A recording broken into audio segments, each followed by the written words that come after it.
আদ্দিন হাসপাতাল বন্ধ, চরম অনিশ্চয়তায় ৩৫০ বিদেশি মুসলিম শিক্ষার্থী, যাদের অধিকাংশই এসেছেন ভারতের কাশ্মীর থেকে।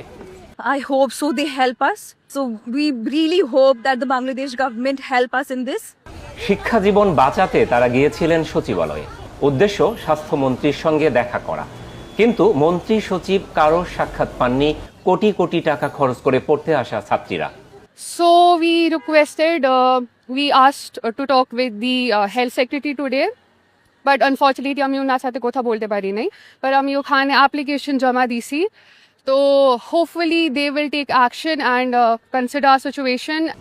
কাশ্মীর ছাড়াও নেপাল, মালদ্বীপ, ভুটান থেকে আসা এসব ছাত্রীদের জীবন বিপন্ন হতে বসেছে স্বাস্থ্যমন্ত্রীর জেদের কারণে। আমার জন্য আমার ফাইন্যান্সিয়াল লস, আমার ক্যারিয়ার লস হবে, তো আমি এটাই রিকোয়েস্ট করতে চাই। লাইসেন্স বাতিলের পর বন্ধ রয়েছে প্র্যাকটিক্যাল ও ক্লিনিক্যাল ক্লাস। বিদ্যমান নিয়ম বলছে এক মেডিকেলে পড়ে অন্য কলেজে ইন্টার্নশিপ করা যায় না।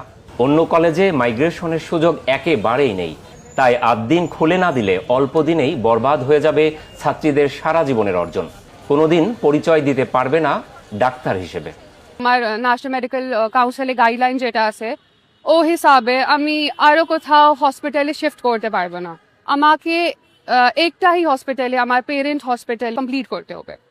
আদ্দিন মেডিকেলে বিদেশি ছাত্রীর সংখ্যা অন্য যে কোনো হাসপাতালের চেয়ে অনেক গুণ বেশি।